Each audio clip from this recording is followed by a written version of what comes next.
നമസ്കാരം. 9 മണി വാർത്തയിലേക്ക് എല്ലാ പ്രേക്ഷകർക്കും സ്വാഗതം. പശ്ചിമേഷ്യയിൽ യുദ്ധത്തിന് അയവില്ല. ആക്രമണങ്ങൾ തുടരുകയാണ്. ഗൾഫ് മേഖലയിലേക്ക് ഇറാന്റെ ആക്രമണങ്ങൾ തുടരുന്ന സാഹചര്യമുണ്ട്. അതേസമയം കേരളത്തിലേക്ക് വന്നാൽ തെരഞ്ഞെടുപ്പ് ചൂട് അതിന്റെ പാരമ്യത്തിൽ തന്നെയാണ്. വിശദമായി എല്ലാ വാർത്തകളും നോക്കാം. സ്വാഗതം.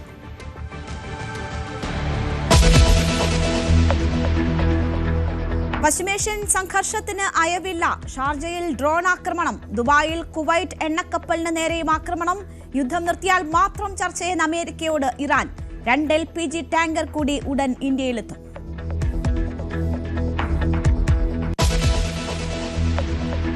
ടിവികെ അധ്യക്ഷനും നടനുമായ വിജയ്ക്കെതിരെ തെരഞ്ഞെടുപ്പ് ചട്ടലംഘനത്തിന് കേസ്. 5 വകുപ്പുകൾ ചുമത്തി കേസെടുത്ത് ചെന്നൈ പോലീസ്. പോലീസിനെതിരെ തെരഞ്ഞെടുപ്പ് കമ്മീഷന് പരാതി നൽകി ടിവികെ.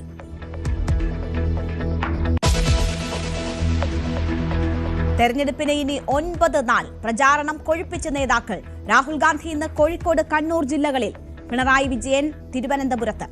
BJP പ്രകടന പത്രിക ഇന്ന് ദേശീയ അധ്യക്ഷൻ പുറത്തിറക്കും. FCRA നിയമ ഭേദഗതിയിലെ ക്രൈസ്തവരുടെ ആശങ്ക അകറ്റാൻ BJP ശ്രമം. സഭാധ്യക്ഷന്മാരെ നേരിട്ട് കണ്ട് അനുനയിപ്പിക്കാൻ നേതാക്കൾ. കേന്ദ്രമന്ത്രി ജോർജ് കുര്യൻ ഇന്ന് മാധ്യമങ്ങളെ കാണും. ഭേദഗതിയിൽ നിലപാട് കടുപ്പിച്ച സംസ്ഥാന സർക്കാർ.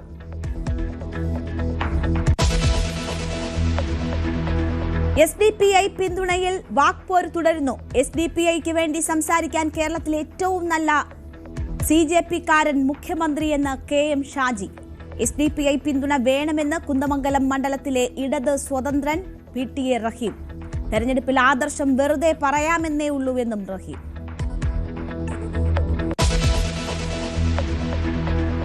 IPL-ൽ ചെന്നൈ സൂപ്പർ കിങ്സിനെതിരെ തകർപ്പൻ ജയവുമായി രാജസ്ഥാൻ റോയൽസ്. ചെന്നൈയെ തോൽപ്പിച്ചത് 8 വിക്കറ്റിന്. അനായാസ ജയം സമ്മാനിച്ചത് വൈഭവ് സൂര്യവംശിയുടെ വെടിക്കെട്ട് ബാറ്റിംഗ്.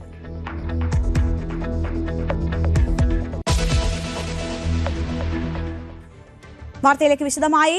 പശ്ചിമേഷ്യയിൽ ആക്രമണം കടുപ്പിച്ച് ഇറാൻ. ദുബായ് അന്താരാഷ്ട്ര തുറമുഖത്ത് നങ്കൂരമിട്ടിരിക്കുന്ന കുവൈറ്റ് എണ്ണക്കപ്പലിന് നേരെ ആക്രമണം നടന്നു. കപ്പലിന് നേരിയ നാശനഷ്ടങ്ങൾ റിപ്പോർട്ട് ചെയ്തു. കടലിലേക്ക് എണ്ണച്ചോർച്ച ഉണ്ടായേക്കാമെന്നാണ് ആശങ്ക. ഇസ്രായേലിലെ ഹൈഫ എണ്ണ ശുദ്ധീകരണശാലയിലേക്ക് നടന്ന ആക്രമണത്തിൽ വൻ തീപിടുത്തമുണ്ടായി. ഹോർമുസ് കടലിടുക്കിൽ കപ്പലുകളിൽ നിന്ന് ടോൾ പിരിക്കാനുള്ള തീരുമാനത്തിന് ഇറാൻ പാർലമെന്റ് കമ്മിറ്റി അംഗീകാരം നൽകി. അതേസമയം ഹോർമുസ് ഉടൻ തുറന്നില്ലെങ്കിൽ സർവനാശം വരുത്തുമെന്നാണ് ട്രംപിന്റെ മുന്നറിയിപ്പ്. അജയ് സുധ ബിജു വാർത്തയുടെ വിശദാംശങ്ങളുമായി ചേരുകയാണ്. അജയ്, ഈ 10 ദിവസത്തെ വെടിനിർത്തൽ അത് നിൽക്കുമ്പോൾ തന്നെ വളരെ ശക്തമായ ആക്രമണവും പ്രത്യാക്രമണവും ഉണ്ടാകുന്നു പശ്ചിമേഷ്യയിൽ എന്നതാണ് സാഹചര്യം. ട്രംപിന്റെ ഈ വെടിനിർത്തൽ 10 ദിവസത്തെ ഈ പ്രധാനപ്പെട്ട കേന്ദ്രങ്ങൾ ആക്രമിക്കില്ല എന്ന പ്രഖ്യാപനം തന്നെ പാഴ്വാക്കായോ? തീർച്ചയായിട്ടും ഇപ്പോൾ അതിനുള്ള സാധ്യതകളാണ് നമ്മൾ കാണുന്നത്. ടെഹ്റാനിൽ ഒരു വലിയ ഇലക്ട്രിക് പവർ പ്ലാന്റ് ഉൾപ്പെടെ നിലവിൽ ആക്രമിക്കപ്പെട്ടിട്ടുണ്ട് എന്നുള്ള വിവരങ്ങളാണ് പുറത്തു വരുന്നത്.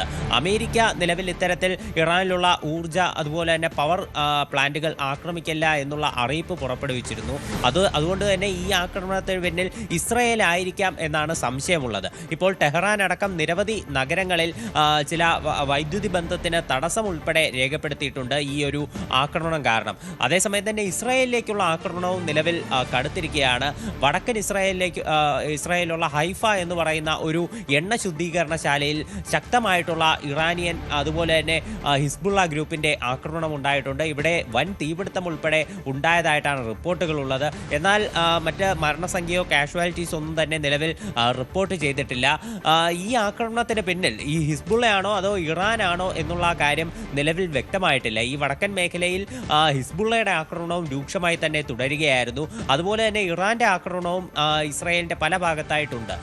ഈ ഹിസ്ബുള്ള ഗ്രൂപ്പ് ഇപ്പോഴും ശക്തമായിട്ട് തന്നെ ഈ വടക്കൻ ഇസ്രായേൽ മേഖലയിൽ തിരിച്ചടികൾ ശക്തമാക്കിയിരിക്കുകയാണ്. അതേസമയം തെക്കൻ ലെബനൻ മേഖലയിൽ ഇസ്രായേൽ തങ്ങളുടെ സ്വാധീനം വർദ്ധിപ്പിച്ചതായിട്ട് അവർ വാർത്താക്കുറിപ്പ് ഇറക്കിയിരുന്നു. ഇപ്പോൾ 3 UN-ന്റെ സുരക്ഷാ ഉദ്യോഗസ്ഥർ തെക്കൻ ലെബനനിൽ കൊല്ലപ്പെട്ടു എന്നുള്ള വിവരങ്ങളും പുറത്തു വരുന്നുണ്ട്. ഫ്രാൻസ് അതുപോലെ തന്നെ ഇന്തോനേഷ്യ അടക്കമുള്ള രാജ്യങ്ങൾ ഇതിനെ അപലപിച്ചിട്ടുണ്ട്. ഇസ്രയേലിൻ്റെ പ്രതിരോധ സേന IDF ഇതിൽ അന്വേഷണവും പ്രഖ്യാപിച്ചിട്ടുണ്ട്. എന്തായാലും ശക്തമായിട്ടുള്ള പ്രതിഷേധം തന്നെ ഈ സുരക്ഷാ ഉദ്യോഗസ്ഥരുടെ മരണത്തിൻ്റെ പേരിൽ ഇസ്രയേൽ നിലവിൽ നേരിടുന്നുണ്ട് എന്നുള്ള ഒരു കാര്യം കൂടിയുണ്ട്. മാത്രമല്ല കഴിഞ്ഞ ദിവസം 3 മാധ്യമപ്രവർത്തകരുൾപ്പെടെ ഈ തെക്കൻ ലെബനനിൽ കൊല്ലപ്പെട്ടതാണ്. അങ്ങനെ ജനവാസ മേഖലകൾ ഉൾപ്പെടെ കേന്ദ്രീകരിച്ചാണ് ഈ തെക്കൻ ലെബനനിൽ ഇസ്രയേലിൻ്റെ ആക്രമണം നടക്കുന്നത്. അതുപോലെ തന്നെ ഇറാനിൽ നിന്ന് വരുന്ന മറ്റൊരു പ്രധാനപ്പെട്ട കാര്യം, ഇപ്പോൾ വിദേശകാര്യ മന്ത്രാലയത്തിൻ്റെ വക്താവ്, ഒരു മുതിർന്ന ഉദ്യോഗസ്ഥൻ, അമേരിക്കയുമായി ബന്ധപ്പെട്ട് നടക്കുന്ന എല്ലാ ചർച്ചകളും പൂർണ്ണമായി നിഷേധിച്ചിട്ടുണ്ട്. അമേരിക്കയുമായി ഇപ്പോൾ ഒരുവിധ ചർച്ചകളും നടക്കുന്നില്ല എന്ന് അദ്ദേഹം വീണ്ടും എടുത്തു പറഞ്ഞിരിക്കുകയാണ്. നേരത്തെ ഇറാന്റെ വിദേശകാര്യ മന്ത്രിയായിട്ടുള്ള അബ്ബാസ് അരക്ചി ഇത്തരം ചർച്ചകൾ നടക്കുന്നില്ല എന്ന് പറഞ്ഞിരുന്നു. ഇപ്പോൾ ഈ വിദേശകാര്യ മന്ത്രാലയത്തിന്റെ വക്താവും ഇത്തരമൊരു കാര്യം അത് നിഷേധിച്ചിരിക്കുകയാണ്. അതുപോലെ തന്നെ അദ്ദേഹം ഇപ്പോൾ എടുത്തു പറയുന്ന മറ്റൊരു കാര്യം, ഈ യുദ്ധം നിർത്തിയാൽ മാത്രമേ US-മായി ചർച്ചകൾക്ക് തയ്യാറാകൂ എന്നുള്ളതാണ്. അതുപോലെ ഇപ്പോൾ ഈ ഹോർമുസ് കടലിടുക്കിലൂടെ കടന്നു പോകുന്ന കപ്പലുകൾക്ക് ടോൾ പിരിവ് ഏർപ്പെടുത്താനുള്ള ഇറാന്റെ ഒരു ആലോചനയുണ്ടായിരുന്നു. ഇപ്പോൾ അതിന് ഇറാന്റെ പാർലമെന്റ് കമ്മിറ്റി അംഗീകാരം നൽകിയിരിക്കുന്നു എന്നുള്ള വിവരങ്ങളും പുറത്തു വരുന്നുണ്ട്. IRGC ആണ് ഇത്തരം ഒരു വിവരം പുറത്തുവിട്ടത്. ഇറാനിലെ ഫാസ്റ്റ് ന്യൂസ് ഏജൻസി IRGCയെ ഉദ്ധരിച്ചുകൊണ്ട് ഈ വാർത്ത പുറത്തുവിട്ടിട്ടുമുണ്ട്. ഇതെന്തായാലും തീർച്ചയായും അപ്പോൾ ഹോർമുസിൽ ഇറാൻ പിടിമുറുക്കുന്നു എന്നതിന്റെ സൂചനയായി വേണം ആ തീരുമാനത്തെയും ഈ ടോൾ പിരിക്കാനുള്ള നീക്കത്തെയും കാണാൻ. അമേരിക്ക നിലപാട് കടുപ്പിക്കുമ്പോൾ ഇറാൻ ഒരു വിട്ടുവീഴ്ചയും ഇല്ല എന്നതിന്റെ സൂചനകൾ നൽകുകയാണ്. ഇവിടെ അജയ്, നെതന്യാഹുവിന്റെ ഇന്നത്തെ ഒരു സന്ദേശം കൂടി വളരെ പ്രധാനപ്പെട്ടതാണ്. ഈ യുദ്ധം പകുതി പിന്നിട്ടിരിക്കുന്നു, എന്ന് അവസാനിപ്പിക്കുമെന്ന് ഷെഡ്യൂൾ ചെയ്യാനായിട്ടില്ല എന്നതാണ് നെതന്യാഹു പറയുന്നത്. നേരത്തെ തന്നെ 1.5 ആഴ്ച മുൻപ് തന്നെ യുദ്ധം ജയിച്ചു എന്ന് ട്രംപ് പറയുന്നിടത്താണ് പകുതി പിന്നിട്ടിരിക്കുന്നു എന്ന ഒരു പ്രസ്താവന നെതന്യാഹുവിൻ്റെ ഭാഗത്തു നിന്നും വരുന്നത്. ഇപ്പോൾ ഈ യുദ്ധമുഖത്ത് ആക്രമണം കടുപ്പിച്ചിരിക്കുന്നതും ഇസ്രായേലാണ് എന്ന് നമുക്ക് കാണാൻ കഴിയും. നെതന്യാഹു തീരുമാനിക്കുന്നത് പോലെയാണോ പശ്ചിമേഷ്യയിലെ കാര്യങ്ങൾ നീങ്ങിക്കൊണ്ടിരിക്കുന്നത്? ഇപ്പോൾ അമേരിക്കൻ പ്രസിഡന്റ് ഡൊണാൾഡ് ട്രംപും അതുപോലെ തന്നെ ഇസ്രായേലിന്റെ പ്രധാനമന്ത്രി ബെഞ്ചമിൻ നെതന്യാഹുവും രണ്ടുപേരും 2 ദിശയിലാണ് സഞ്ചരിക്കുന്നത് എന്നുള്ളതിന്റെ സൂചനകളാണ് പുറത്തു വരുന്നത്. കഴിഞ്ഞ ദിവസം അമേരിക്ക ഇറാനിൽ കരയുദ്ധത്തിന് തയ്യാറെടുക്കുന്നു എന്നുള്ള രീതിയിലുള്ള വാർത്തകൾ വാൾസ്ട്രീറ്റ് ജേർണൽ റിപ്പോർട്ട് ചെയ്തിരുന്നു. അതേസമയം തന്നെ ചില ഇസ്രായേലി മാധ്യമങ്ങളിൽ വന്നിട്ടുള്ള റിപ്പോർട്ടുകൾ സൂചിപ്പിച്ചിരുന്നത് ഇസ്രായേൽ ഈ കരയുദ്ധത്തിന് പിന്തുണ നൽകില്ല എന്നാണ്. അതായത് US ഇറാനിലേക്ക് ഒരു കരയുദ്ധം ആരംഭിച്ചു കഴിഞ്ഞാൽ ഇസ്രായേൽ ഈ കരയുദ്ധത്തിന് കൂട്ടുനിൽക്കില്ല എന്നൊരു രീതിയിലുള്ള പ്രസ്താവന പല ഇസ്രായേലി മാധ്യമങ്ങളിലും ഒരു റിപ്പോർട്ടായിട്ട് പുറത്തു വന്നിരുന്നു. ഇപ്പോൾ ബെഞ്ചമിൻ നെതന്യാഹു ഒരു അമേരിക്കൻ മാധ്യമത്തിന് നൽകിയ അഭിമുഖത്തിലാണ് നിലവിൽ രേണുക സൂചിപ്പിച്ച ഈ പ്രസ്താവന അദ്ദേഹം എടുത്തു പറഞ്ഞിരിക്കുന്നത്. അതായത് ഈ യുദ്ധം നിലവിൽ പകുതി ഭാഗം മാത്രമാണ് പിന്നിട്ടിരിക്കുന്നത്. യുദ്ധം എന്ന് അവസാനിപ്പിക്കാൻ സാധിക്കുമെന്ന് തനിക്ക് ഷെഡ്യൂൾ ചെയ്ത് പറഞ്ഞറിയിക്കാൻ സാധിക്കില്ല എന്നുള്ളൊരു പ്രസ്താവനയാണ് അദ്ദേഹം നടത്തിയത്. അതായത് ഇതിലൂടെ ഇസ്രായേൽ സൂചിപ്പിക്കുന്നത് ഇനിയും കൂടുതൽ ദിവസങ്ങൾ ഈ സംഘർഷം നീളുമെന്നുള്ളതാണ്. ആദ്യം അമേരിക്ക ഇറാനുമായി ചില സൗഹൃദ രാഷ്ട്രങ്ങൾ വഴി ചില സന്ദേശങ്ങൾ ഉൾപ്പെടെ അയച്ചിരുന്നു. ഒരു സമാധാന നീക്കത്തിനുള്ള ശ്രമങ്ങൾ US-ന്റെ ഭാഗത്തു നിന്നുണ്ടായതായിട്ടുള്ള റിപ്പോർട്ടുകളെല്ലാം ഉണ്ടായിരുന്നു. എന്നാൽ ഇസ്രായേൽ ഇതിനെപ്പറ്റി അറിയില്ല എന്നുള്ള കാര്യമാണ് അന്ന് അവർ പ്രസ്താവനയായി പുറത്തിറക്കിയത്. അതുപോലെ തന്നെ അമേരിക്ക ഒരു ഭാഗത്ത് സമാധാനത്തിനുള്ള നീക്കങ്ങൾ നടത്തുന്നു, ഇസ്രായേൽ ആക്രമണങ്ങളുമായി മുന്നോട്ട് പോകുന്നു. അങ്ങനെയുള്ള ഒരു കാര്യങ്ങളാണ് നമുക്ക് നിലവിൽ കാണാനാകുന്നത്. എന്തായാലും ഇറാൻ പശ്ചിമേഷ്യയിലെമ്പാടും ഒരു ആക്രമണം കടുപ്പിച്ചിരിക്കുന്ന കാഴ്ചകളും നമുക്ക് ഇന്ന് കാണാൻ സാധിച്ചു. ദുബായ് അന്താരാഷ്ട്ര തുറമുഖത്ത് നങ്കൂരമിട്ടിരുന്ന ഒരു കുവൈറ്റിന്റെ എണ്ണക്കപ്പലിന് നേരെ ഇറാന്റെ മിസൈൽ ആക്രമണം ഉണ്ടായിട്ടുണ്ട്. എന്നാൽ ഈ കപ്പലിന് കാര്യമായ കേടുപാടുകൾ സംഭവിച്ചിട്ടില്ല എന്നാണ് വിവരം. അതുപോലെ കുവൈറ്റ് പെട്രോളിയം മന്ത്രാലയം വ്യക്തമാക്കുന്നത് ഈ കപ്പലിൽ 24 ഉദ്യോഗസ്ഥരുണ്ടായിരുന്നു. ഈ 24 പേരും സുരക്ഷിതരാണ് എന്നാണ് മന്ത്രാലയം അറിയിച്ചിട്ടുള്ളത്. അതേസമയം ഒരു ആശങ്ക നിലനിൽക്കുന്നത് ഈ കപ്പലിൽ നിന്ന് എണ്ണച്ചോർച്ചയുണ്ടായിട്ടുണ്ട്. ഈ എണ്ണ കടലിൽ പടരുമോ എന്നുള്ള ഒരു ആശങ്ക നിലനിൽക്കുന്നുണ്ട്. അങ്ങനെയാണെങ്കിൽ ആ മേഖലയിൽ ഉൾപ്പെടെ ഒരു കടൽ ജലം മലിനമാകാൻ സാധ്യതയുണ്ട്. അത് മത്സ്യസമ്പത്തിനുൾപ്പെടെ ഒരു വലിയ നാശം സംഭവിച്ചേക്കാം. അതുപോലെ തന്നെ ഇപ്പോൾ ഇറാനിലുള്ള ഒരു മഷ്ഹദ് എന്ന് പറയുന്ന വിമാനത്താവളത്തിൽ ഉണ്ടായിരുന്ന ഒരു വിമാനത്തിന് നേരെ US-ന്റെ ആക്രമണം നടന്നതായിട്ടുള്ള റിപ്പോർട്ടുകളുണ്ട്. ട്രംപ് ഇപ്പോൾ നിലവിൽ കുറച്ച് മണിക്കൂറുകൾക്ക് മുൻപേ അദ്ദേഹം ഇറാൻ ഇറാനിൽ നടന്ന ഒരു ആക്രമണത്തിന്റെ ദൃശ്യങ്ങൾ ഉൾപ്പെടെ പങ്കുവച്ചിരുന്നു. അപ്പോൾ ഈ മഷ്ഹദ് വിമാനത്താവളത്തിൽ ആക്രമണത്തിന് വിധേയമായ വിമാനം അത് വരും ദിവസങ്ങളിൽ ഇന്ത്യയിലേക്ക് പുറപ്പെടാനിരുന്ന വിമാനമാണ് എന്നാണ് റിപ്പോർട്ടുകളുള്ളത്. ഡൽഹിയിലേക്കാണ് ഈ വിമാനം ഷെഡ്യൂൾ ചെയ്തിരുന്നത്. ഇന്ത്യയിൽ നിന്ന് മരുന്നുകളും മറ്റ് അവശ്യ സാധനങ്ങളും ഉൾപ്പെടെ ഈ വിമാനത്തിൽ നിന്ന് ഇറാനിലേക്ക് വരാനിരിക്കുകയായിരുന്നു. ഇന്ത്യ ഇത്തരം മാനുഷിക സഹായങ്ങൾ ഇറാന് നൽകും എന്ന് അറിയിച്ചിരുന്നതാണ്. അപ്പോൾ ഇതിനെ തുടർന്ന് ഇന്ത്യയിലേക്ക് വരാനിരുന്ന വിമാനമാണ് ഇത്തരത്തിൽ ആക്രമണ വിധേയമായത് എന്നുള്ള വിവരങ്ങളുമുണ്ട്. ഷാർജയിലേക്കും ഇറാന്റെ ശക്തമായിട്ടുള്ള ആക്രമണമുണ്ട്. ഷാർജയിലെ ഒരു ഇൻഡസ്ട്രിയൽ മേഖലയിലുണ്ടായിരുന്ന ഒരു ടെലികോം കമ്പനി ആസ്ഥാനത്തിന് നേരെ ആക്രമണം ഉണ്ടായിട്ടുണ്ട്. തുറായ എന്ന ടെലികോം കമ്പനിക്ക് നേരെയാണ് ആക്രമണം ഉണ്ടായത്. എന്നാൽ ഇതിൽ ആർക്കും പരിക്കേറ്റിട്ടില്ല എന്നുള്ള ഒരു ആശ്വാസകരമായിട്ടുള്ള വിവരങ്ങളുണ്ട്. UAEയിൽ നിരവധി മിസൈൽ ആക്രമണങ്ങളൊക്കെ എപ്പോഴും തുടരുന്ന പശ്ചാത്തലത്തിൽ അവിടെ സ്കൂളുകളിലെയും അതുപോലെ തന്നെ മറ്റ് വിദ്യാഭ്യാസ സ്ഥാപനങ്ങളിലെയും ക്ലാസുകൾ ഇപ്പോഴും ഓൺലൈനായിട്ടാണ് തുടരുന്നത്. ഈ വരുന്ന 17-ാം തീയതി വരെ ഇത് ഓൺലൈനാകും എന്നും അവരുടെ ആഭ്യന്തര മന്ത്രാലയം അടക്കം അറിയിച്ചിട്ടുണ്ട്. ക്രൂഡ് ഓയിൽ വിലയിൽ ഇന്ന് വർധനവ് രേഖപ്പെടുത്തിയിട്ടുണ്ട്. കഴിഞ്ഞ ദിവസം 113 ആയിരുന്നു. ഇന്ന് വീണ്ടും അത് വർദ്ധിച്ച് $115 പെർ ബാരൽ എന്നുള്ള നിരക്കിലെത്തിയിട്ടുണ്ട്. എണ്ണവില കൂടുമ്പോൾ തന്നെ മാർക്കറ്റുകൾ അത് ഇടിവ് രേഖപ്പെടുത്തുന്നു എന്ന വിവരം കൂടിയുണ്ട്. പ്രധാന ഏഷ്യൻ വിപണികളിൽ ഇടിവ് രേഖപ്പെടുത്തുന്നു. നിക്കി ഉൾപ്പെടെ 2% ഇടിവ് രേഖപ്പെടുത്തുന്നു എന്നതാണ് വിവരം. യുദ്ധം കടുക്കും എന്ന ഭയ ആശങ്കകൾ തന്നെയാണോ ഈ വിപണിയെ പിന്നോട്ട് വലിക്കുന്നത്? തീർച്ചയായിട്ടും ഇപ്പോൾ കഴിഞ്ഞ കുറച്ച് ദിവസങ്ങൾ നോക്കുകയാണെങ്കിൽ ഈ വിപണി മൂല്യം അത് എല്ലാത്തിലും താഴേക്ക് വരുന്ന കാഴ്ചയാണ് നമുക്ക് കാണാൻ സാധിച്ചിട്ടുള്ളത്. ഞായറാഴ്ച ഒരു അവധി ദിവസത്തിന് ശേഷം തിങ്കളാഴ്ച മാർക്കറ്റ് ഓപ്പൺ ആയപ്പോഴും വലിയൊരു താഴ്ച, വലിയൊരു ഇടിവ് തന്നെ മാർക്കറ്റിൽ രേഖപ്പെടുത്തിയിരുന്നു. അതുപോലെ തന്നെ ക്രൂഡ് ഓയിലിൻ്റെ വില വർദ്ധിക്കുന്ന സാഹചര്യം അതുണ്ടായിരുന്നു. കഴിഞ്ഞ ദിവസം ഒരു 2% വർധനവുണ്ടായി. അത് $113 ഇന്ന് വീണ്ടും അത് കുറച്ചുകൂടി ഉയർന്ന് $115 പെർ ബാരൽ എന്നുള്ള നിലവാരത്തിൽ എത്തിയിരിക്കുകയാണ്. ഇതിപ്പോൾ ഏഷ്യൻ മാർക്കറ്റിൽ മാത്രമല്ല ഈ വർധനവുള്ളത്. US മാർക്കറ്റിലടക്കം ഈ എണ്ണവിലയിലെ ഈ വിലക്കയറ്റം അത് വലിയ രീതിയിൽ പ്രതിഫലിക്കുന്നുണ്ട് എന്ന് നമുക്ക് കാണാൻ സാധിച്ചിട്ടുണ്ട്. പല രാജ്യങ്ങളും ഈ എണ്ണവിലയെ നിയന്ത്രിക്കാൻ വേണ്ടി നടപടികളുമായി മുന്നോട്ട് പോവുകയാണ്. എന്നാൽ അതൊന്നും ഫലവത്താവാത്ത രീതിയിൽ യുദ്ധ സാഹചര്യങ്ങളും അത് തുടരുന്നത് നമുക്ക് കാണാൻ സാധിക്കുന്നുണ്ട്. ഇപ്പോൾ ഹോർമൂസ് കടലിടുക്ക് വഴി ഇന്ത്യയുടെ 2 എണ്ണക്കപ്പലുകൾക്ക് കൂടി കടന്നു പോകാൻ ഇറാൻ അനുമതി നൽകിയിട്ടുണ്ട്. 18 കപ്പലുകൾക്ക് കൂടി ഇതുവഴി കടന്നു പോകാനുള്ള അനുമതി കേന്ദ്ര സർക്കാർ ഇറാനോട് തേടുന്നതായിട്ടാണ് വിവരമുള്ളത്. അങ്ങനെയാണെങ്കിൽ ഈ കപ്പലുകൾ കൂടി ഇന്ത്യൻ തീരത്തേക്ക് എത്തുന്നതോടെ അത് വലിയൊരു ആശ്വാസകരമാകും. പക്ഷേ ഈ ഇറാൻ ടോൾ നടപടികളുമായി മുന്നോട്ട് പോയാൽ അത് ഇന്ത്യ അടക്കമുള്ള സൗഹൃദ രാഷ്ട്രങ്ങളെയും ബാധിക്കുമോ എന്നുള്ള സംശയവും പലരും രേഖപ്പെടുത്തുന്നുണ്ട്. അങ്ങനെയാണെങ്കിൽ അത് വീണ്ടും ഈ എണ്ണക്കപ്പലുകളുടെ കടന്നുവരവിന് കാലതാമസം ഉണ്ടായേക്കാം. ശരി, അജയ് സുധ ബിജു ആണ് വിവരങ്ങൾ നൽകിയത്. അജയ് തുടരുക. മറ്റൊരു വാർത്തയുടെ വിശദാംശങ്ങൾ കൂടി അജയിൽ നിന്ന് കിട്ടേണ്ടതുണ്ട്.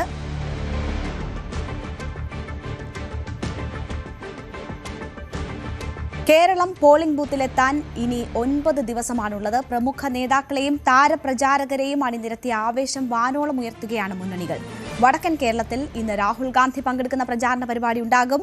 കണ്ണൂർ, കോഴിക്കോട് ജില്ലകളിലാണ് പ്രചാരണം. CPM-നായി പൊളിറ്റ് ബ്യൂറോ അംഗം മറിയം ധാവളയും BJP-ക്കായി നടി ഖുഷ്ബുവും ഇന്ന് കോഴിക്കോട് എത്തുന്നുണ്ട്. മുഖ്യമന്ത്രി ഇന്ന് തിരുവനന്തപുരത്ത് പ്രചാരണം നടത്തും. ത്രികോണ പോരാട്ടം നടക്കുന്ന നേമം, വട്ടിയൂർക്കാവ്, കഴക്കൂട്ടം മണ്ഡലങ്ങളിലാണ് മുഖ്യമന്ത്രിയുടെ പരിപാടികൾ. കുമാർ കോഴിക്കോട് നിന്ന്, VV അരുൺ തിരുവനന്തപുരത്ത് നിന്നും ചേരുന്നു. ആദ്യം അരുണിലേക്ക്. അരുൺ, ഇന്നലെ മുഖ്യമന്ത്രി വാർത്താസമ്മേളനം നടത്തുമ്പോൾ ഉണ്ടായ ചോദ്യം, അതിന് മുഖ്യമന്ത്രി തിരികെ വന്ന് നൽകിയ മറുപടിയൊക്കെ വലിയ വാർത്തയായിരുന്നു. ഇന്ന് മുഖ്യമന്ത്രിയുടെ വാർത്താസമ്മേളനം 10 മണിക്ക് പതിവ് പോലെ ഉണ്ടാകുമെന്നാണോ പ്രതീക്ഷിക്കുന്നത്? മാത്രവുമല്ല, ഏറ്റവും ശക്തമായ മത്സരം നടക്കുന്ന, ത്രികോണ മത്സരം നടക്കുന്ന മണ്ഡലങ്ങളിലാണ് മുഖ്യമന്ത്രി ഇന്ന് എത്തുന്നത്. വലിയ ആവേശം ഇടതുമുന്നണി സ്ഥാനാർത്ഥികളിലും ഒപ്പം തന്നെ അണികളിലും സൃഷ്ടിക്കുമോ മുഖ്യമന്ത്രിയുടെ തിരുവനന്തപുരത്തെ പ്രചരണം? തീർച്ചയായിട്ടും 10 മണിക്ക് AK സെന്ററാണ് മുഖ്യമന്ത്രി പിണറായി വിജയന്റെ വാർത്താ സമ്മേളനം. നമുക്കറിയാം CPM-ന്റെ ഇടതുമുണ്ട് ഏറ്റവും ശക്തനായ ഏറ്റവും സ്റ്റാർ ക്യാമ്പയിനർ പിണറായി വിജയൻ തന്നെയാണ്. പിണറായി വിജയനെ ചുറ്റിപ്പറ്റി തന്നെയാണ് ഇടതുമുന്നണിയുടെ ഈ തെരഞ്ഞെടുപ്പ് പ്രചരണം മുന്നോട്ട് പോകുന്നത്. മുഖ്യമന്ത്രിയുടെ പൊതുയോഗം രാവിലെ ആദ്യം ആര്യനാടാണ്, പിന്നീട് കഴക്കൂട്ടം, നേമം, നെടുമങ്ങാട് മണ്ഡലങ്ങളിലും മുഖ്യമന്ത്രി ഇന്ന് പ്രചരണ പരിപാടിയിൽ പങ്കെടുക്കും. എല്ലാ സാധ്യതകളും ഉപയോഗിച്ചുകൊണ്ടുള്ള പ്രചരണത്തിന് ഇടതുമുന്നണി തയ്യാറെടുക്കുകയാണ്. സ്ഥാനാർത്ഥികളും അവരുടെ മുന്നണി പ്രവർത്തകരുമൊക്കെ എല്ലാ സംവിധാനങ്ങളും ഉപയോഗിക്കുന്നു. മുഖ്യമന്ത്രിയുടെ മറുപടി വളരെ പ്രധാനപ്പെട്ടതാണ്. അത് ഒന്ന് ഇന്നലെ എന്തുകൊണ്ട് 2 പാർട്ടി ചാനലിലും പത്രത്തിലും മാത്രമാണോ മുഖ്യമന്ത്രി മറുപടി പറഞ്ഞത്, എന്തുകൊണ്ട് അങ്ങനെ ഉണ്ടായെന്ന ചോദ്യത്തിന് മുഖ്യമന്ത്രിയുടെ മറുപടി സ്വാഭാവികമായും അങ്ങനെ ഉണ്ടായിട്ട് ഇന്നുണ്ടാകും. മാത്രമല്ല പ്രതിപക്ഷ നേതാവ് മുഖ്യമന്ത്രിയെ സംവാദത്തിന് വെല്ലുവിളിച്ചിരിക്കുന്നു. അതെങ്ങനെ ഉണ്ടാകുമെന്ന കാര്യത്തിൽ ഫേസ്ബുക്കിലൂടെ സംവാദമെന്ന് മുഖ്യമന്ത്രി പറയുമ്പോൾ അത് അങ്ങനെ മതിയോ എന്നൊരു ചോദ്യം ബാക്കിയാണ്. ഇപ്പോൾ ഞാനുള്ളത് തിരുവനന്തപുരം മണ്ഡലത്തിൽ യൂണിവേഴ്സിറ്റി കോളേജിലാണ്. ഇവിടെ ഇടതുമുന്നണി സ്ഥാനാർത്ഥി തിരുവനന്തപുരത്തെ ഇടതുമുന്നണി സ്ഥാനാർത്ഥി സുധീർ കരമന ക്യാമ്പയിന്റെ ഭാഗമായി യൂണിവേഴ്സിറ്റി കോളേജിലെ ബാസ്കറ്റ്ബോൾ കോർട്ടിലാണ്. അദ്ദേഹം ബാസ്കറ്റ് ചെയ്ത് പരിശ്രമിക്കുകയാണ്. എത്രത്തോളം ബാസ്കറ്റ് ചെയ്യാൻ കഴിയും അദ്ദേഹത്തിന് ഈ ഇലക്ഷനിൽ എന്ന കാര്യം കൂടി ഇവിടെ പലതവണ അദ്ദേഹം ബോൾ ബാസ്കറ്റ് അദ്ദേഹത്തിന് കഴിയുന്നുണ്ട്. പക്ഷേ തിരഞ്ഞെടുപ്പിൽ അത് എത്രത്തോളം കഴിയുമെന്ന ചോദ്യമാണുള്ളത്. വളരെ ശക്തമായ ഒരു മത്സരത്തിലേക്ക് തിരുവനന്തപുരവും മാറുകയാണ്. കൃത്യമായി ബാസ്കറ്റ് ചെയ്യാൻ പറ്റുന്നുണ്ടോ? ശരിക്കും ഇത് ബാസ്കറ്റ്ബോൾ നേരത്തെ കളിച്ചിട്ടുണ്ട്. എന്താണ് അതിന്റെ ബാസ്കറ്റ്ബോളിന്റെ ഒരു പശ്ചാത്തലം? അതെ ഞാൻ പഠിക്കുമ്പോഴൊക്കെ ഇതായിരുന്നു നമ്മളെ ഗെയിം. ബാസ്കറ്റ്ബോൾ ആയിരുന്നു. യൂണിവേഴ്സിറ്റി കോളേജിലും ഉണ്ടായിരുന്നു? അല്ല, കോളേജിൽ കളിച്ചിട്ടുണ്ട്. KV ആയിരുന്നു കൂടുതൽ. KV പഠിക്കുമ്പോഴാണ്. നിങ്ങളുടെ പ്രചരണം എങ്ങനെയുണ്ട്? നല്ല രീതിയിൽ പോകും. 9 ദിവസമേ ബാക്കിയുള്ളൂ. ദിവസമേ ഉള്ളൂ. വിജയം ഉറപ്പായി. ഒരു വർഷം കൂട്ടുക. ആളുകളെല്ലാം കണ്ടോ? മാക്സിമം കണ്ടോ? ഏത് തരത്തിലാണ് ഇപ്പം മുന്നോട്ട് പോകുന്നത്? കണ്ടുകൊണ്ടിരിക്കുന്നു. ഒരു വളരെ നല്ലൊരു പ്രതീക്ഷയാണ്. എല്ലാവരും വീട്ടിൽ പോയി കാണാൻ പറ്റിയിട്ടില്ല, സമയക്കുറവ്. റെസ്പോൺസ് എങ്ങനെയുണ്ട് ആളുകളുടെ? പ്രത്യേകിച്ച് ഈ തീരമേഖലയിലേക്ക് പോകുമ്പോഴൊക്കെ റെസ്പോൺസ് എന്താണ്? തീരമേഖലയിലൊക്കെ പോകുമ്പോൾ റെസ്പോൺസ് എന്താണ്? എല്ലാവരും ഈ വികസനത്തിനോടൊപ്പമാണ്. വികസനം വേണമെങ്കിൽ നമ്മൾ വരണം എന്നുള്ള രീതിയിലുള്ള വളരെ നല്ലൊരു പോസിറ്റീവ്. എനിക്ക് തോന്നുന്നു മറ്റു 2 പേർക്കും എത്താൻ പോലും പറ്റുന്നില്ല. മുന്നേറാൻ കഴിഞ്ഞു. ഈ ചിഹ്നം എത്രത്തോളം ഗുണം ചെയ്യും, അല്ലെങ്കിൽ ചിഹ്നം എത്രത്തോളം എസ്റ്റാബ്ലിഷ് ചെയ്യാൻ പറ്റുന്നതിനകം? ചിഹ്നം വളരെ എളുപ്പമാണ് എല്ലാവർക്കും പറയാൻ. കാരണം വെച്ചാൽ ഞാൻ സിനിമയും കൂടെ ആയതുകൊണ്ടേ ക്യാമറയാണ് എന്റെ ചിഹ്നം. നമ്പർ 10 ആണ്. സുധീർ കരമന 10. ഈ 10 മെസ്സിയുടെയും സച്ചിൻ ടെണ്ടുൽക്കറുടെയൊക്കെ നമ്പറാണ്. അതെ, മാരഡോണയുടെ നമ്പർ. ഓക്കെ, എല്ലാവരും 10 ആണ്. കളി ഇഷ്ടമുള്ള എനിക്കും 10 ആണ്. ഈ ഇഷ്ടമുള്ള സ്പോർട്ട് ബാസ്കറ്റ്ബോൾ തന്നെയാണ്? ബാസ്കറ്റ്ബോളാണ് ഏറ്റവും ഇഷ്ടം. ബാസ്കറ്റ്ബോൾ, പിന്നെ ക്രിക്കറ്റ്. എനിക്ക് ഏറ്റവും ഇഷ്ടമുള്ള ഗെയിംസ് അതാണ്. ബാക്കിയുള്ള ദിവസം സമയം കുറച്ചും കൂടെ ഉണ്ട്. എല്ലായിടും ഓടിയെത്തണം. ഇന്നിപ്പോ വേഗം അങ്ങോട്ട് പോവാ. എല്ലാരെയും കാണാൻ പറ്റുന്നവരെ മാക്സിമം കാണുക. എല്ലായിടത്തും എത്താൻ വെച്ചാൽ പാടാണ്, എങ്കിലും ഭൂരിപക്ഷം കൂട്ടുന്നതിന് അത്യാവശ്യമാണ്. ഭൂരിപക്ഷം കൂട്ടി വിജയിക്കട്ടെ. ആശംസ. സുധീർ കരമനയുടെ ഒരു പ്രതികരണം നമ്മൾ കണ്ട. അദ്ദേഹം യൂണിവേഴ്സിറ്റി കോളേജ് യുവാക്കളുടെ ഒപ്പം വന്ന് ഇവിടെ ബാസ്കറ്റ്ബോൾ കളിക്കുന്ന യുവാക്കൾക്കൊപ്പം വന്ന പ്രചരണമാണ് ഈ തെരഞ്ഞെടുപ്പ്. സുധീർ കരമനയുടെ പേര് അണിഞ്ഞ ജേഴ്സി അണിഞ്ഞ് തന്നെയാണ് ഈ ബാസ്കറ്റ്ബോൾ താരങ്ങളുമൊക്കെ നിൽക്കുന്നത്. ഏതായാലും ഈ രീതിയിലാണ് എല്ലാ സംവിധാനങ്ങളും ഉപയോഗിച്ചുള്ള പ്രചരണമാണ്. ഓരോ ആളുകളിലേക്കും എത്താനുള്ള പ്രചരണമാണ്. ഒരുപക്ഷെ തദ്ദേശ തെരഞ്ഞെടുപ്പിൽ നമ്മൾ കാണുന്ന പോലെ വീട് വീടാന്തരം കയറുള്ള പ്രചരണം. ഇന്നലെ വട്ടിയൂർക്കാവിലൊക്കെ നമ്മൾ കണ്ടത് പകൽ മുഴുവൻ LDF സ്ഥാനാർത്ഥിയും UDF സ്ഥാനാർത്ഥിയും ഒക്കെ പകൽ മുഴുവൻ വീടുകൾ കയറുകയാണ്. അതായത് തദ്ദേശ തെരഞ്ഞെടുപ്പിൽ ഒരു വാർഡിലേക്ക് മത്സരിക്കുമ്പോൾ ആളുകൾ വീടുകളിലെത്തി വോട്ട് ചോദിക്കുന്നത് പോലെ വീടുകളിൽ കയറി വോട്ട് ചോദിക്കുന്നു. ഉച്ചയ്ക്ക് ശേഷം അത് വാഹന പ്രചരണത്തിലേക്ക് മാറുന്നു. ഇന്ന് വട്ടിയൂർക്കാവിൽ തന്നെ K മുരളീധരന് വേണ്ടി മകൻ അരുൺ നാരായണൻ പ്രചരണത്തിന് നടക്കുന്നു. അങ്ങനെ എല്ലാ സംവിധാനങ്ങളും എല്ലാ മുന്നണികളും പ്രയോഗിക്കുന്നുണ്ട്. രാജീവ് ചന്ദ്രശേഖരൻ തീർച്ചയായും പ്രചരണം അതിന്റെ ഉച്ചസ്ഥായിയിൽ എന്ന് തന്നെ പറയാം. എന്തായാലും ആദ്യം കാണുന്നതിനേക്കാൾ വലിയ വിജയപ്രതീക്ഷയിലാണ് അദ്ദേഹം ഉള്ളത് എന്ന് മനസ്സിലാകുന്നു അദ്ദേഹത്തിന്റെ വാക്കുകൾ കേൾക്കുമ്പോൾ. സുധീർ കരമന വലിയ ആത്മവിശ്വാസത്തിലാണ്. അരുൺ, തിരുവനന്തപുരത്ത് നിന്ന് ഇന്ന് പ്രതീക്ഷിക്കുന്നത് BJPയുടെ പ്രകടന പത്രിക ഇന്ന് പുറത്തു വരുന്ന സാഹചര്യമുണ്ട്. ദേശീയ അധ്യക്ഷൻ നിതിൻ നബിൻ ആണ് പത്രിക പുറത്തിറക്കുക. അതിവേഗ റെയിൽ പദ്ധതി പത്രികയിൽ ഇടം പിടിക്കുമോ എന്നൊക്കെയുള്ള വലിയ ആകാംക്ഷയാണ് കേരളത്തെ സംബന്ധിച്ചുള്ളത്. അപ്പോൾ എന്തൊക്കെയാണ് BJP അധ്യക്ഷൻ തന്നെ നേരിട്ട് വന്ന് പ്രകടന പത്രിക പുറത്തിറക്കുമ്പോൾ പ്രതീക്ഷിക്കുന്ന കാര്യങ്ങൾ? ഒരു മുന്നണിയുടെ ഒരു രാഷ്ട്രീയ പാർട്ടിയുടെ ഏറ്റവും പ്രധാനപ്പെട്ട വാഗ്ദാനങ്ങൾ അടങ്ങുന്നതാണ് പ്രകടന പത്രിക. തങ്ങൾ അധികാരത്തിൽ വന്നാൽ, തങ്ങളുടെ MLA-മാർ വന്നാൽ എന്ത് ചെയ്യും ഓരോ മണ്ഡലത്തിലും, അത് സംസ്ഥാനത്തുമെന്ന കൃത്യമായി വിശദീകരിക്കുന്ന പ്രകടന പത്രിക. അത് ഇന്ന് BJP ആണ് ഈ തെരഞ്ഞെടുപ്പിൽ ആദ്യം പുറത്തിറക്കാൻ പോകുന്നത്. NDA മുന്നണിയാണ്. ഇടതുമുന്നണിയുടെയും UDF-ന്റെയും പ്രകടന പത്രിക ഇനിയും വന്നിട്ടില്ല. UDF നേരത്തെ പ്രകടന പത്രിക ഇറക്കുന്നതിന് മുമ്പ് തന്നെ വലിയ പ്രഖ്യാപനങ്ങൾ നടത്തിയിരുന്നു. പ്രകടന പത്രിക തന്നെ അതിന് പറയാം. കാരണം രാഹുൽ ഗാന്ധിയാണ് പ്രഖ്യാപിച്ചത് സ്ത്രീകൾക്ക് സൗജന്യ ബസ് യാത്ര ഉൾപ്പെടെയുള്ള ക്ഷേമ പെൻഷൻ 3000-ലേക്കുള്ള വാഗ്ദാനം അടക്കം നൽകിയിരുന്നു. ഇടതുമുന്നണിയിൽ നിന്ന് വരാനിരിക്കുന്നു. ഇന്ന് BJP-യുടെ ദേശീയ അധ്യക്ഷൻ വന്നാണ് പ്രകടന പത്രിക ഇറക്കുന്നത്. എത്രത്തോളം ഗൌരവത്തോടുകൂടി BJP ഇതിനെ കാണുന്നതിന്റെ തെളിവായി കൂടി നമുക്ക് വിലയിരുത്താം. ദേശീയ അധ്യക്ഷൻ നേരിട്ട് വന്ന പ്രകടന പത്രിക പുറത്തിറക്കുകയാണ്. അതിന് റോഡ് ഷോ ആറ്റിങ്ങൽ ഉണ്ടാകും.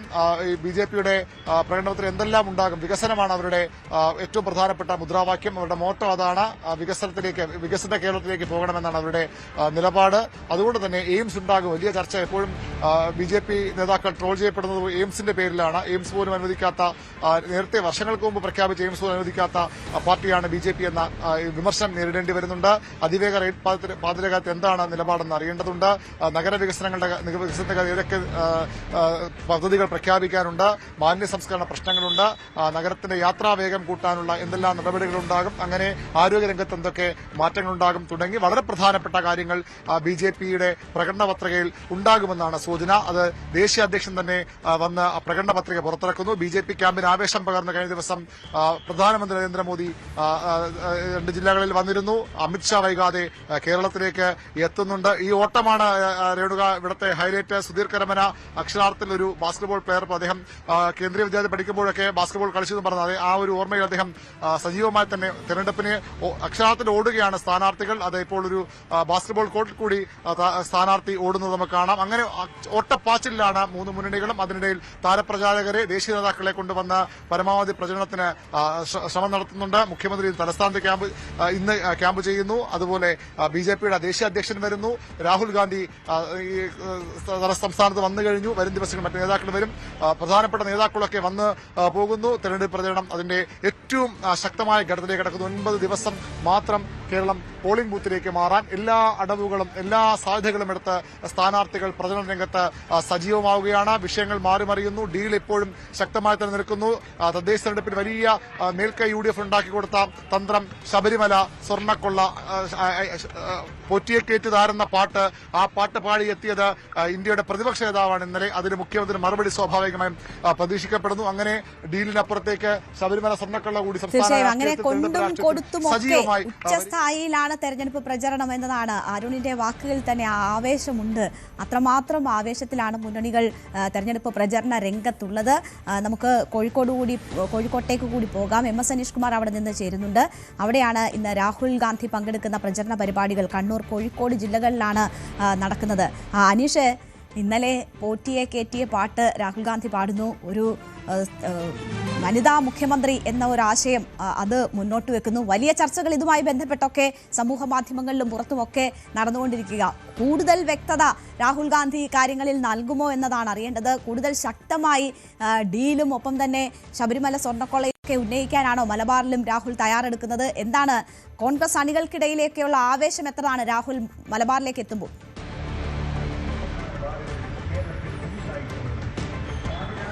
രേണുക, കഴിഞ്ഞ ആഴ്ചയാണ് രാഹുൽ ഗാന്ധി UDF-ന്റെ പ്രചാരണത്തിന് തിരികൊളുത്താനായി ഉദ്ദേശിച്ചിരുന്നത്. പക്ഷേ കോഴിക്കോട് ക്രമീകരിച്ചിരുന്ന മഹാറാലിയിലേക്ക് അദ്ദേഹത്തിന് എത്താൻ കഴിഞ്ഞില്ല. അദ്ദേഹത്തിന്റെ അമ്മ സോണിയാഗാന്ധി അസുഖബാധിതയായതിനാൽ അയാൾക്ക് അദ്ദേഹത്തിന് എത്താൻ കഴിഞ്ഞില്ല. പകരം മല്ലികാർജുൻ ഖാർഗെയാണ് അന്നത്തെ മഹാറാലി ഉദ്ഘാടനം ചെയ്ത്. ഒരുപാട് കാര്യങ്ങളൊക്കെ അന്ന് ആസൂത്രണം ചെയ്തായിരുന്നു. ഒരുപാട് സർപ്രൈസുകളൊക്കെ കരുതിയൊക്കെ വെച്ചിരുന്നു. പക്ഷേ ആ പരിപാടി നടക്കാതെ വന്നു. എന്തായാലും അതിന് തൊട്ടു പിന്നാലെയാണ് ഇപ്പോൾ വീണ്ടും ഒരു കേരള പര്യടനവുമായി അദ്ദേഹം രംഗത്തെത്തിയിരിക്കുന്നത്. അന്ന് കോഴിക്കോട്ടെ കോൺഗ്രസ് പ്രവർത്തകർക്ക് വലിയ നിരാശയായി മാറിയിരുന്നു. ആ നിരാശയ്ക്ക് പകരമാണ് ജില്ലയിൽ ഒന്നടങ്കം അദ്ദേഹത്തിന്റെ സാന്നിധ്യം എത്തുന്ന രീതിയിലാണ് കാര്യങ്ങൾ ഇപ്പോൾ ആസൂത്രണം ചെയ്തിരിക്കുന്നത്. കണ്ണൂരിലെ ആദ്യ പരിപാടികൾ പൂർത്തിയാക്കിയ ശേഷം നാദാപുരം മണ്ഡലത്തിൽ വരുന്ന കല്ലാച്ചിയിലേക്കാണ് അദ്ദേഹം ആദ്യം എത്തുന്നത്. അവിടെ ഒരു കോർണർ മീറ്റിംഗിലാണ് സംസാരിക്കുക. അവിടെ നിന്നും പിന്നീട് പേരാമ്പ്ര, ഇപ്പോൾ കോഴിക്കോട് ജില്ലയിലെ ഏറ്റവും കരുത്തുറ്റ മത്സരം നടക്കുന്ന ഒരിടമായി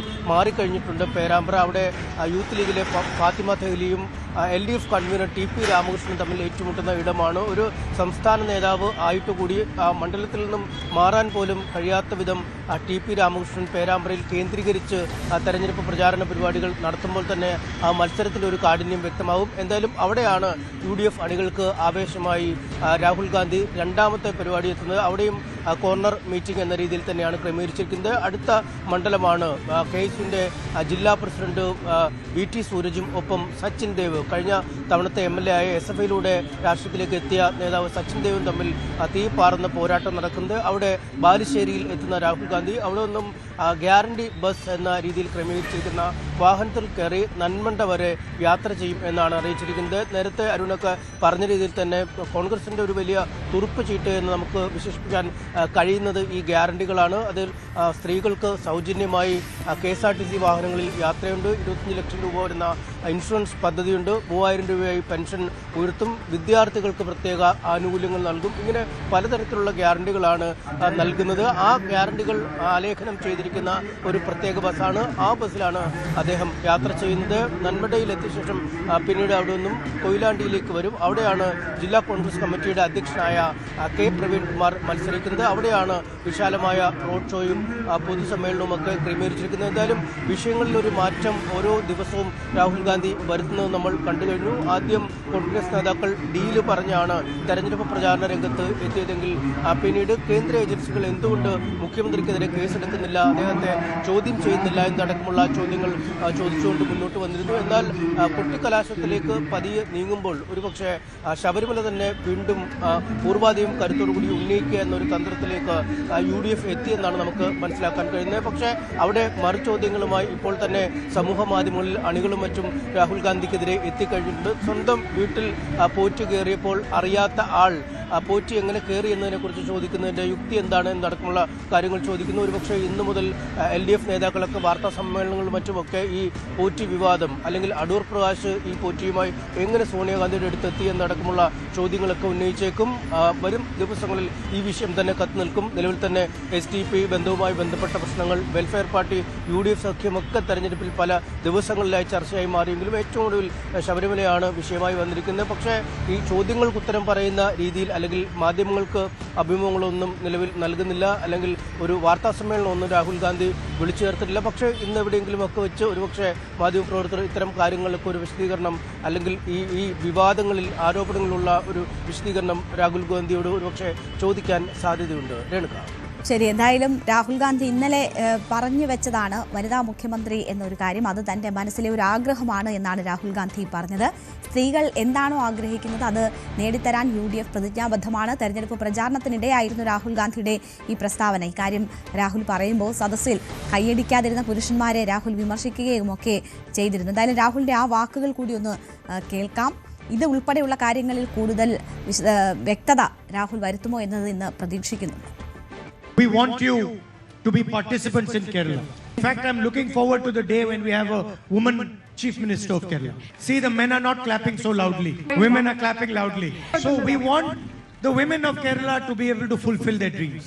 Whatever they want to do, we want them to succeed. Whatever job they want to do, UDF ഏറ്റവും കുറവ് സ്ത്രീകളെ മത്സരരംഗത്ത് നിർത്തിയിരിക്കുകയും കൂടിയാണ്. അപ്പോൾ അവിടെ നിന്നാണ് രാഹുൽ സ്ത്രീ ഒരു വനിത ഒരു മുഖ്യമന്ത്രിയാകുന്നതിൻ്റെ കാര്യങ്ങളൊക്കെ സൂചിപ്പിക്കുന്നത്. അപ്പോൾ എവിടെയെങ്കിലും അവസരം കിട്ടുകയാണെങ്കിൽ മാധ്യമങ്ങൾ ഈ കാര്യങ്ങളിലൊക്കെ ചോദ്യങ്ങൾ ചോദിക്കും. ഇന്ന് മുഖ്യമന്ത്രി 10 മണിക്ക് മാധ്യമങ്ങളെ കാണുമ്പോൾ ഈ പരസ്യ വെല്ലുവിളി ഉണ്ടായിരുന്നു സംവാദത്തിനുള്ള. അതിൽ മുഖ്യമന്ത്രിയുടെ നിലപാട് എന്താണ്, മുഖ്യമന്ത്രി സംവാദത്തിന് തയ്യാറാകുമോ, അങ്ങനെയൊക്കെയുള്ള ഒരുപാട് ആകാംക്ഷകൾ നിലനിൽക്കുന്ന ഒരു പകൽ കൂടിയാണ് തെരഞ്ഞെടുപ്പ് പ്രചരണം. അതിൻ്റെ ഉച്ചസ്ഥായിയിലാണ്.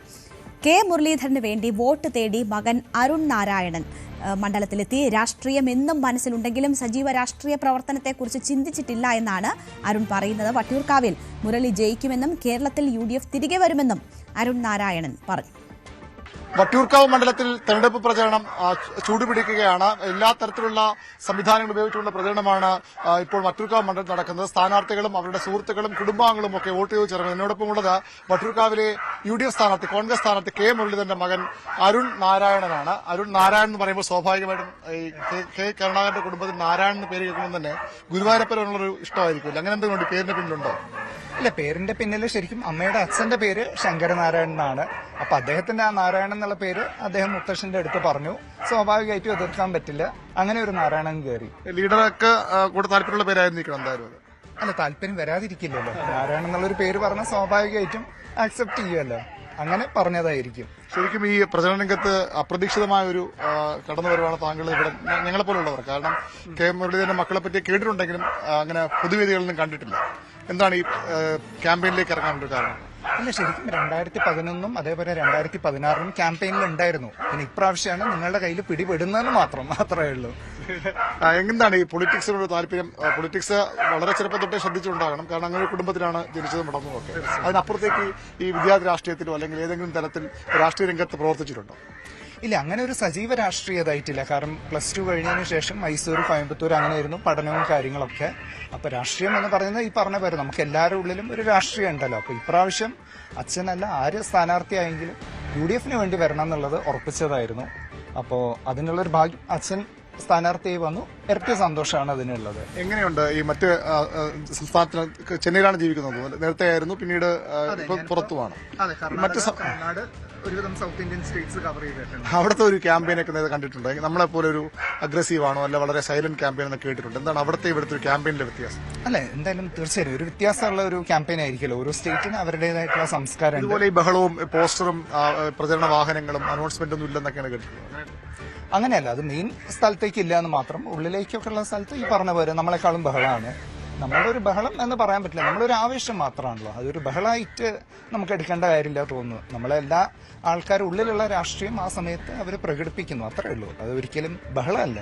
ഈ വട്ടിയൂർക്കാവ് എങ്ങനെയുണ്ട്? ഈ ഘട്ടത്തിൽ തെരഞ്ഞെടുപ്പ് ക്യാമ്പയിൻ എങ്ങനെ പോകുന്നുണ്ട്? എത്രത്തോളം മുന്നേറാൻ കെ മുരളീധരന് കഴിഞ്ഞിട്ട് അല്ലെങ്കിൽ മറ്റ് സ്ഥാനാർത്ഥികളിലേക്ക് എങ്ങനെ ഒരു പ്രചരണത്തെ വിലയിരുത്തുന്നു? ഇല്ല, അച്ഛൻ പറഞ്ഞല്ലോ, അച്ഛന്റെ കുടുംബമാണിത്. അപ്പൊ ഇതിൽ നമ്മൾ വേറെ അങ്ങനെയൊന്നും നോക്കേണ്ട കാര്യമില്ലല്ലോ. കുടുംബത്തിലേക്ക് നമ്മൾ ഇറങ്ങി സജീവമായിട്ട് നിൽക്കുന്നു എന്ന് മാത്രം, വേറെ ഒന്നും നമ്മൾ നോക്കുന്നില്ല. വട്ടിയൂർക്കാവിനെ ഉപേക്ഷിച്ചു പോയാൽ വീണ്ടും മത്സരിക്കാൻ വരുന്നുവെന്നാണ് UDF-ന്റെയും LDF-ന്റെയും BJP-കൾക്ക് പ്രചരണം. അച്ഛൻ വിട്ടുപോയിട്ടില്ലല്ലോ. അച്ഛൻ തന്നെ പറഞ്ഞല്ലോ, അച്ഛൻ പാർട്ടിക്ക് വേണ്ടി വടകരയിൽ പോയി. എന്നാൽ പോലും ആഴ്ചയിൽ ഒരു 2 ദിവസമൊക്കെ അച്ഛൻ ഇവിടെ വരുമായിരുന്നു. സജീവമായിട്ട് അച്ഛൻ വട്ടിയൂർക്കാവിൽ തന്നെ ഉണ്ടായിരുന്നു. പിന്നെ പ്രചരിപ്പിക്കേണ്ട ആൾക്കാർക്ക് എന്തും പറയാമല്ലോ. വളരെ ശക്തമായ ഒരു മത്സരമാണ്, വളരെ ടൈറ്റ് ആയിട്ടുള്ളൊരു ട്രയാങ്കിൾ ഫൈറ്റിലേക്ക് പോകുക എന്നൊക്കെ കേൾക്കുന്നത്. എന്താണ് അരുണിന് ഇവിടെ ഈ ഇത്ര ദിവസം പ്രചരണത്തിൽ വരുമ്പോൾ ഉള്ള ഒരു ഫീൽ എന്താണ് ഇവിടെ? ഇല്ല, ഞാൻ ഈ പറഞ്ഞ പോലെ നമ്മളെ കുടുംബത്തിലേക്ക് ഇറങ്ങുന്നു, അവരൊരു ആക്സെപ്റ്റൻസ് നമുക്ക് കിട്ടുന്നു, അത്രമാത്രം. അല്ലാതെ നമ്മൾ വേറൊന്നും ത്രികോണ മത്സരമാണോ എന്താന്നുള്ളതൊന്നും നമ്മൾ നോക്കണില്ല. ശരിയാണ്, ത്രികോണ മത്സരമുണ്ട്, പക്ഷെ നമ്മളൊരു മത്സരമല്ല. അച്ഛൻ ഈ പറഞ്ഞ പോലെ വട്ടിയൂർക്കാവുകാരെ മനസ്സ് കീഴടക്കാനാണ് വന്നത്. അത് ആവുന്ന തന്നെയാണ് വിശ്വാസം. വിജയസാധ്യത ഉണ്ടെന്ന് തന്നെയാണ് ഈ ഘട്ടത്തിൽ തോന്നുന്നത്. പിന്നെ തീർച്ചയായും സ്വാഭാവികമായിട്ടും കെ കരുണാകരന്റെ ചെറുമകനാണ്, കെ മുരളീധരന്റെ മകനാണ്, പത്മജ വേണുഗോപാലിന്റെ സഹോദരന്റെ പുത്രനാണ്. അങ്ങനെ അത്രയധികം രാഷ്ട്രീയ പാരമ്പര്യമുള്ള ഒരു കുടുംബമാണ്. സ്വാഭാവികമായിട്ട് ഇങ്ങനെ ഒരു തെരഞ്ഞെടുപ്പ് രംഗത്ത്, ഒരു പ്രചരണ രംഗത്ത് അരുണിനെ കാണുമ്പോൾ ആരും ചോദിക്കാം. ഈ ചോദ്യം എനിക്ക് മനസ്സിലായി. പ്രചരണത്തിൽ മാത്രം ഒതുങ്ങോ ഇനിയെങ്കിലും? മനസ്സിലെ ഈ ഒരു പ്രചരണം മാത്രമാണുള്ളൂ. കാരണം ഇത്തവണ എന്തായാലും നമുക്ക് UDF-ന്റെ ഒരു ഭരണം വേണം എന്നുള്ളത് എല്ലാവരും ഉള്ള പോലെ എന്റെ മനസ്സിലുള്ള ഒരു കാര്യമാണ്. അപ്പൊ അതിനുവേണ്ടി വന്നു എന്ന് മാത്രം, വേറൊന്നും ചിന്തിച്ചിട്ടില്ല. മുരളീധരന്റെ പിൻഗാമിയായിട്ട്, കരുണാകരന്റെ പിൻഗാമിയായിട്ട് മുരളീധരൻ വന്നു. അങ്ങനെ ഒരു രാഷ്ട്രീയ തുറച്ച ഉണ്ടാകുമെന്ന് ചോദിക്കും. ചോദ്യം ഞാൻ അതാ പറഞ്ഞു, എനിക്ക് മനസ്സിലായി. പക്ഷെ അതൊന്നും നമ്മൾ ചിന്തിച്ചിട്ടില്ല. കാരണം ഇത്തവണ നമുക്ക് വേണ്ടത് LDF-ന്റെ ഭരണം മാറണം. അതിന് പകരം നല്ലൊരു ഭരണം കാഴ്ചവെക്കാൻ UDF-നാണ് സാധിക്കുക. അപ്പൊ UDF-ന് വേണ്ടിയിട്ട് ഇറങ്ങി എന്ന് മാത്രം.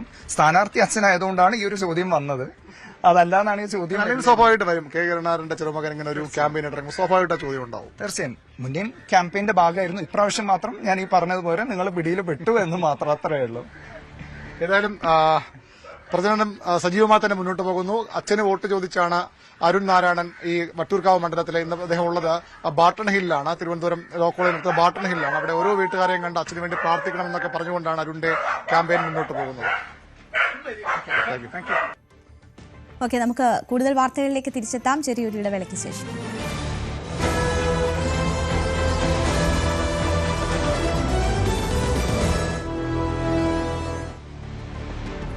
FCRA ഭേദഗതിയിൽ ക്രൈസ്തവ സഭകളുടെ ആശങ്ക അകറ്റാൻ ശ്രമവുമായി ബി.ജെ.പി നേതൃത്വവും സഭാധ്യക്ഷന്മാരുമായി കൂടിക്കാഴ്ച നടത്തും. ഡാനി പോൾ വാർത്തയുടെ വിശദാംശങ്ങളുമായി ചേരുകയാണ്. ഡാനി, ഈ തെരഞ്ഞെടുപ്പ് സമയത്ത് ഒരു സെൽഫ് ഗോളായി മാറിയിട്ടുണ്ട് ബി.ജെ.പിയെ സംബന്ധിച്ച് ഈ ഭേദഗതി ബിൽ എന്ന് പറയുന്നത്. വലിയ പ്രതിഷേധം സംസ്ഥാനത്താകെ ഉയരുകയാണ്.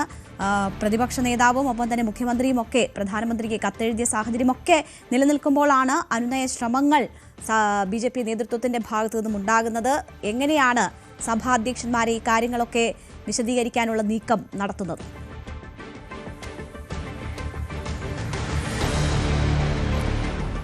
രേണുക, ഇതിൽ ഈ നിയമ ഭേദഗതി തങ്ങൾക്ക് വലിയ രീതിയിലുള്ളൊരു പ്രതിസന്ധി സൃഷ്ടിച്ചിരിക്കുന്നു എന്ന ക്രൈസ്തവ സഭകൾ ചൂണ്ടിക്കാണിക്കുമ്പോൾ ആ പ്രതിസന്ധിയുടെ അതേ ആഴം തന്നെയാണ് ബി.ജെ.പിയും ചെന്നുപെട്ടിട്ടുള്ളത്. കാരണം ഇന്ത്യയെ ഈ കാര്യത്തിലെല്ലാം തന്നെ ഈ ഒരു തെരഞ്ഞെടുപ്പ് കാലത്ത് വലിയ പ്രതീക്ഷകൾ വെച്ചു പുലർത്തുന്ന ഒരിടമാണ്, അല്ലെങ്കിൽ ഒരു വിഭാഗമാണ് ക്രൈസ്തവ സഭ എന്നെല്ലാം പറയുന്നത്. ഈ രീതിയിൽ അവരെ ഒരു വോട്ട് ഷെയർ ഉയർത്താൻ ശ്രമിക്കുന്നു. ആ സഭകളിൽ നിന്ന് തന്നെ സഭയോട് കൂടുതൽ അടുക്കാൻ ശ്രമിക്കുന്നു. അതിൽ നിന്ന് കൂടുതൽ സ്ഥാനാർത്ഥികളെ കണ്ടെത്താൻ ശ്രമിക്കുന്നു. അങ്ങനെ കഴിഞ്ഞ കുറേ നാളുകളായിട്ട് ക്രൈസ്തവ സഭയുമായി അടുക്കാൻ ശ്രമിക്കുന്ന ബി.ജെ.പി NDA വന്നുപെട്ടിരിക്കുന്നത് ഇപ്പോൾ ഈ നിയമ ഭേദഗതിയിലൂടെ ചെന്നുപെട്ടിരിക്കുന്നത് വലിയൊരു പ്രതിസന്ധിയിലേക്ക് തന്നെയാണ്. അതുകൊണ്ട് അത് പരിഹരിക്കാനുള്ള, അല്ലെങ്കിൽ ഇതെന്താണ് എന്ന് പറഞ്ഞു മനസ്സിലാക്കാനുള്ള വലിയ ശ്രമങ്ങളാണ് അവരുടെ ഭാഗത്തു നിന്ന് ഉണ്ടാകുന്നത്. ക്രൈസ്തവ സഭകളെല്ലാം തന്നെ ഇപ്പോൾ അതിൻ്റെ എല്ലാ മേലധ്യക്ഷന്മാരും തന്നെയും നിലപാട് വ്യക്തമാക്കി കഴിഞ്ഞിരിക്കുന്നു. ഇത് വലിയ ഗുരുതരമായ പ്രതിസന്ധിയാണ് സഭയ്ക്ക് സൃഷ്ടിക്കുന്നത്. അവരുടെ ഒരു തുടർ പ്രവർത്തനങ്ങൾ, അതോടൊപ്പം തന്നെ ആതുര ശുശ്രൂഷ രംഗത്ത് അടക്കമുള്ള തങ്ങളുടെ സഹായ പ്രവർത്തനങ്ങൾ, ഇതിനെല്ലാം തന്നെ ഗുരുതരമായ പ്രത്യാഘാതങ്ങൾ സൃഷ്ടിക്കുന്ന രീതിയിലേക്ക് ഈ നിയമ ഭേദഗതി വരും എന്ന് തന്നെ ചൂണ്ടിക്കാണിക്കപ്പെടുന്നു. അപ്പോൾ ഇത് എന്താണ് എന്ന് പറഞ്ഞ് മനസ്സിലാക്കാനുള്ള, അല്ലെങ്കിൽ അവർക്ക് കാര്യങ്ങൾ ബോധ്യപ്പെടുത്താനുള്ളൊരു ശ്രമമാണ് ഇപ്പോൾ ബി.ജെ.പിയുടെ ഭാഗത്തുനിന്നുണ്ടാകുന്നത്. കേന്ദ്രമന്ത്രി ജോർജ് കുര്യൻ നേരിട്ട് തന്നെ ഇത്തരം കാര്യങ്ങൾ വിശദീകരണം നൽകും, അല്ലെങ്കിൽ ഇത്തരം കാര്യങ്ങളിൽ മാധ്യമങ്ങളെയും അതോടൊപ്പം തന്നെ സഭാധ്യക്ഷന്മാരെയും കാണുമെന്നാണ് പ്രതീക്ഷിക്കുന്നത്. അതിനുശേഷം ഒരുപക്ഷെ ജോർജ് കുര്യൻ മാധ്യമങ്ങളെ കണ്ടും ഈ കാര്യങ്ങൾ വിശദീകരിക്കും എന്നതാണ് വിവരം.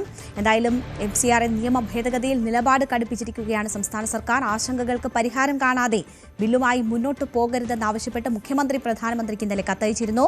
ഭേദഗതി രാജ്യത്തെ ന്യൂനപക്ഷ വിഭാഗങ്ങൾക്കിടയിൽ വലിയ ആശങ്കയ്ക്കിടയാക്കിയിട്ടുണ്ട് എന്നാണ് കത്തിൽ ചൂണ്ടിക്കാണിച്ചിരിക്കുന്നത്. കേരളത്തിൽ മാത്രമല്ല തമിഴ്നാട്ടിലും തെരഞ്ഞെടുപ്പ് ആവേശമാണ്. തെരഞ്ഞെടുപ്പ് പെരുമാറ്റച്ചട്ടം ലംഘിച്ചതിൽ വിജയ്ക്കെതിരെ കേസുണ്ടായിരിക്കുന്നു. 5 വകുപ്പുകൾ ചുമത്തി വിജയ് ഉൾപ്പെടെ 500 പേർക്കെതിരെയാണ് കേസ് രജിസ്റ്റർ ചെയ്തത്. ഗതാഗത കുരുക്കുണ്ടാക്കി, അനുവദിച്ചതിൽ കൂടുതൽ ഉച്ചഭാഷിണികൾ ഉപയോഗിച്ചു തുടങ്ങി വിവിധ ആരോപണങ്ങളാണ് താരത്തിനെതിരെ ഉള്ളത്. അതേസമയം വിജയുടെ തെരഞ്ഞെടുപ്പ് പ്രചാരണത്തിന് പോലീസ് സുരക്ഷയൊരുക്കിയില്ലെന്ന് കാട്ടി TVK തെരഞ്ഞെടുപ്പ് കമ്മീഷന് പരാതി നൽകിയിട്ടുണ്ട്.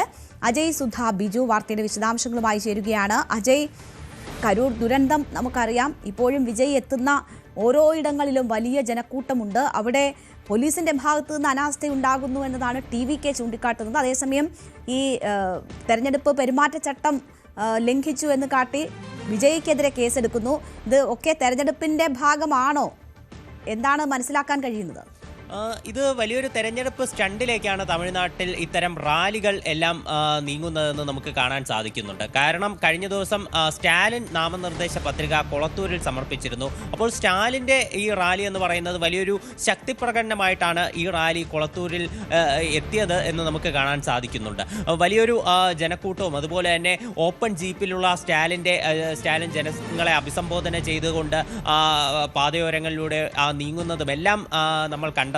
അതിന് പിന്നാലെയാണ് വിജയ് ഇന്നലെ ഏതാണ്ട് 12-15 പെരമ്പൂരിൽ നാമനിർദ്ദേശ പത്രിക സമർപ്പിക്കുന്നത്. അതിനുശേഷം ഏതാണ്ട് 1:05 വിജയുടെ റാലി ഉണ്ടാകുന്നു. ഈ വിജയ് 2 മണിക്ക് ഒരു റാലി നടത്താൻ തീരുമാനിച്ചിരുന്നതാണ്. എന്നാൽ പിന്നീട് ഇത് ഏതാണ്ട് 1 മണിക്കൂറോളം നേരത്തെയാക്കി 1:05 കൃത്യം ഈ റാലി തുടങ്ങുകയായിരുന്നു. അതിനുശേഷം വിജയ് ജനങ്ങളെ ഉൾപ്പെടെ അഭിസംബോധന ചെയ്ത് സംസാരിച്ചു. എന്നാൽ പോലീസ് നേരത്തെ വിജയ്ക്ക് ഈ ഓപ്പൺ ജീപ്പിൽ സഞ്ചരിക്കാനുള്ള അനുമതി അടക്കം നിഷേധിക്കുന്നുണ്ടായിരുന്നു. ഇപ്പോൾ ഈ റാലിക്ക് പിന്നാലെ ഒരു തെരഞ്ഞെടുപ്പ് ഉദ്യോഗസ്ഥൻ തന്നെ വിജയ്ക്കെതിരെ ഒരു പരാതി സമർപ്പിക്കുകയാണ് ചെയ്തത്. വിജയ് തെരഞ്ഞെടുപ്പ് പെരുമാറ്റച്ചട്ടങ്ങൾ ലംഘിച്ചു എന്ന് കാട്ടിയാണ് ഈ പരാതി സമർപ്പിച്ചിരിക്കുന്നത്. എന്തായാലും പോലീസ് ഈ പരാതിയിൽ നിലവിൽ കേസെടുത്തിട്ടുണ്ട്. വിജയ് ഉൾപ്പെടെ 500 പേർക്കെതിരെ 5 വകുപ്പുകൾ ചുമത്തിയാണ് കേസെടുത്തിട്ടുള്ളത്. വിജയ്ക്കെതിരെയുള്ള ആരോപണങ്ങൾ പ്രധാനമായിട്ടും ഈ ഗതാഗത കുരുക്കുണ്ടാക്കി, അതുപോലെ അനുവദിച്ചിരുന്ന അളവിൽ കൂടുതൽ സ്പീക്കറുകൾ ഉപയോഗിച്ചു എന്നിവയാണ് വിജയ്ക്കെതിരെയുള്ള ആരോപണങ്ങൾ. ആരോപണങ്ങൾ. അതേസമയം TVK ഇതിനൊരു മറുവശം കൂടി ആരോപിക്കുന്നുണ്ട്. അതായത് ഈ ചെന്നൈ പോലീസ് ഒരു പക്ഷാഭേദപരമായിട്ടുള്ള കാര്യമാണ് TVKയോടും വിജയോടും കാണിക്കുന്നത്. കാര്യം വിജയ് കൃത്യം ഇത്തരമൊരു റാലി ഉണ്ടാകും, അതിന് അനുമതി ഉൾപ്പെടെ തേടിയിരുന്നു. എന്നാൽ അനുമതി തേടിയിട്ടും പോലീസ് വേണ്ട സുരക്ഷാ സംവിധാനങ്ങൾ ഒരുക്കിയിരുന്നില്ല. ഇത് കാരണം വിജയുടെ വാഹനം ഗതാഗത കുരുക്കിൽ ഉൾപ്പെടുകയായിരുന്നു. ജനങ്ങൾക്കിടയിൽ നിന്ന് വിജയ്ക്ക് മുന്നോട്ട് സഞ്ചരിക്കാൻ സാധിച്ചില്ല. ഇത് കാരണം ഈ വലിയ തോതിൽ ഏതാണ്ട് 2 മണിക്കൂറോളം വിജയ്ക്ക് ആൾക്കൂട്ടത്തിൽ നിൽക്കേണ്ടി വന്നു എന്നുള്ള പരാതികളാണ് TVK സമർപ്പിച്ചിരിക്കുന്നത്. സ്റ്റാലിന് ഓപ്പൺ ജീപ്പിൽ സഞ്ചരിക്കാനുള്ള അനുമതി കൊടുത്തിട്ടും വിജയ്ക്ക് കൊടുത്തില്ലെന്നും ആരോപണമുണ്ട്. എന്തായാലും പ്രത്യാരോപണങ്ങൾ കടുക്കുകയാണ് തമിഴ്നാട്ടിൽ. നമുക്ക് മറ്റ് വാർത്തകളിലേക്ക് എത്താം. ചെറിയൊരു ഇടവേളയ്ക്ക് ശേഷം.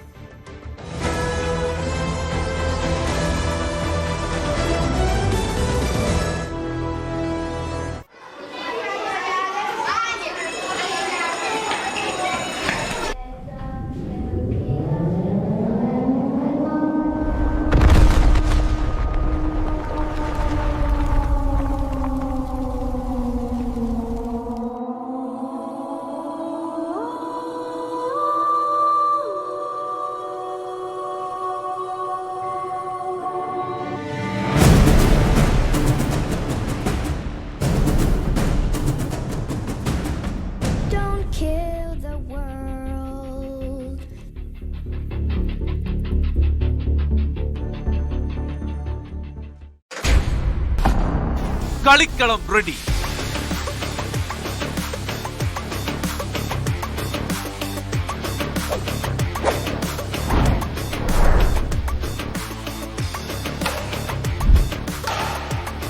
കേരളം എന്ന വലിയ കോട്ടിൽ ഇനി പോരാട്ടം മുറുകുന്നു.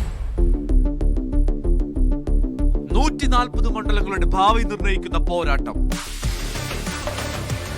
നെറ്റിന് അപ്പുറവും ഇപ്പുറവും അതികായന്മാർ. കേരളം വിധി എഴുതുന്ന മഹാപോരാട്ടം. തെരഞ്ഞെടുപ്പ് വാർത്തകളുടെ വേഗമേറിയ കളം. കാണുക ദ ഇലക്ഷൻ ചാനൽ. വാർത്തകൾ നമ്മളെ തേടി വരും. വേഗവും സമയവും ചിലപ്പോൾ വ്യത്യാസപ്പെട്ടേക്കാം.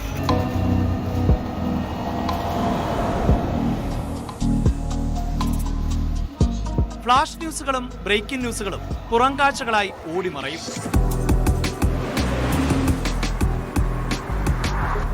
കാഴ്ചകൾ വിശാലമായിരിക്കണം.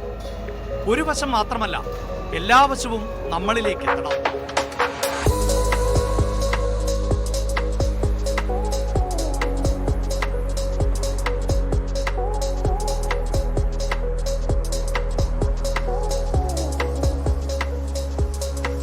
ന്യൂസ് ട്രെൻഡ്സ് വസ്തുതാപരമായ വിശകലനങ്ങളോടെ വാർത്തയുടെ വിശാലമായ കാഴ്ചയിലേക്ക്.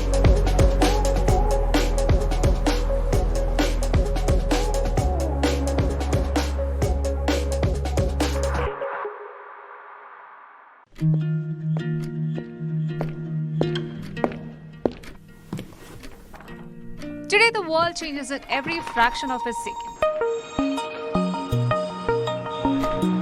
തീരുമാനങ്ങൾ, സംഭവങ്ങൾ, അതിവേഗ മാറ്റങ്ങൾ, പ്രതിസന്ധികൾ, ഉയർന്ന ശബ്ദങ്ങൾ.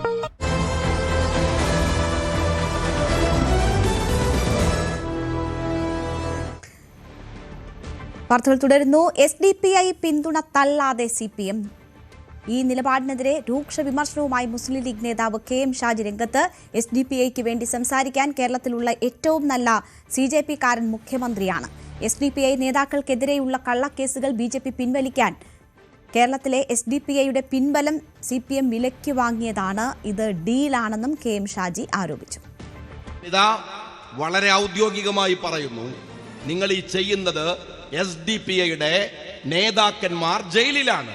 ഞങ്ങൾക്കതിൽ സന്തോഷമൊന്നുമില്ല. നിങ്ങൾ പറഞ്ഞത് കേട്ടില്ല.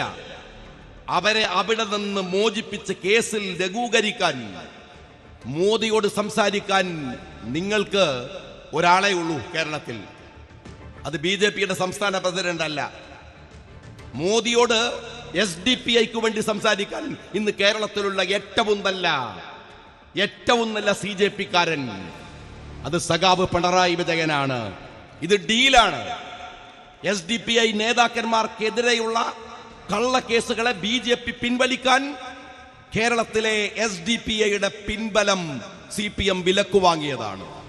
തീക്കൊള്ളി കൊണ്ടാണ് സഖാവ് പിണറായി വിജയൻ ഈ കളിക്കുന്നത്. ഇത് വർഗീയതയാണ്. നിങ്ങൾ ഈ കളിക്കുന്ന കളിക്ക് കേരളത്തിലെ വേങ്ങരയിലെ സഖാക്കൾ, വേങ്ങരയിലെ മനുഷ്യർ തരുന്ന അടിയുണ്ടല്ലോ, അത് താങ്ങാനുള്ള കെൽപ്പ് നിങ്ങൾക്കുണ്ടാവില്ല. തെരഞ്ഞെടുപ്പിൽ ആദർശം വെറുതെ പറയാമെന്നേയുള്ളൂ എന്ന് കുന്നമംഗലം മണ്ഡലത്തിലെ ഇടത് സ്വതന്ത്രൻ PTA റഹീം. ജയിക്കാൻ SDPIയുടേതടക്കം പിന്തുണ വേണം. വികസനത്തിനായാണ് വോട്ട് തേടുന്നത്. മണ്ഡലത്തിൽ വികസനം നടന്നിട്ടില്ലെന്ന് തെളിയിക്കുന്നവർക്ക് 5 പവൻ സ്വർണം നൽകാൻ തയ്യാറാണ്. കൊടുവള്ളിയുടെ ചരിത്രത്തിൽ ആദ്യമായി പരാജയപ്പെട്ട മുസ്ലിം ലീഗ് സ്ഥാനാർത്ഥിയാണ് തനിക്കെതിരെ മത്സരിക്കുന്നതെന്നും PTA റഹീം ന്യൂസ് 18നോട് പറഞ്ഞു. തുടർച്ചയായ വിജയങ്ങൾക്ക് ശേഷം ഇത്തവണയും ജനവിധി തേടുകയാണ് PTA റഹീം. തുടർച്ചയായി ജനങ്ങൾ അംഗീകരിക്കുന്ന ഒരു നേതാവാണ്, MLA ആണ്. ഇത്തവണയും ജനവിധി തേടുമ്പോൾ എന്താണ് പ്രതീക്ഷ? ജനങ്ങളിൽ നിന്ന് ഏത് സ്വീകരണമാണ് ഉണ്ടാവുന്നത്? ഞാൻ ആദ്യം ഇവിടെ മത്സരിച്ചപ്പം 4000 വോട്ടായിരുന്നു ഭൂരിപക്ഷം. അത് പിന്നെ 8ആയി, പിന്നെ 12ആയി. എൻ്റെ ഒരു പ്രവർത്തന ശൈലി വെച്ചിട്ട് നോക്കുമ്പം ഇനിയും ഭൂരിപക്ഷം വർദ്ധിക്കാനാണ് സാധ്യത. കാരണം എൻ്റെ എതിർ സ്ഥാനാർത്ഥി കൊടുവള്ളിയിൽ നിന്ന് ഇന്ന് വരെ ലീഗിൻ്റെ സ്ഥാനാർത്ഥികളാരും തോറ്റിട്ടില്ല. അവിടെ ചരിത്രത്തിൽ ആദ്യമായി കൊടുവള്ളി തോറ്റ ഒരാളാണ് അവിടുന്ന് വന്ന് ഇവിടെ നിൽക്കുന്നത്. അതുകൊണ്ട് എല്ലാ ആളുകളുടെയും വോട്ട് എനിക്ക് കിട്ടും. അതുകൊണ്ട് എൻ്റെ ഭൂരിപക്ഷം വർദ്ധിക്കും എന്ന് തന്നെയാണ് ഞാൻ വിശ്വസിക്കുന്നത്. ഈ സ്വതന്ത്ര പരീക്ഷണങ്ങൾ നടത്തിയ ഒരു സ്ഥലമാണ്. ലീഗ് ഇത്തവണ നേരിട്ട് കോണിച്ചിഹ്നത്തിൽ മത്സരിക്കുന്നു. അതിൻ്റെ ഒരു ആനുകൂല്യം ലീഗിനുണ്ടാകുമോ?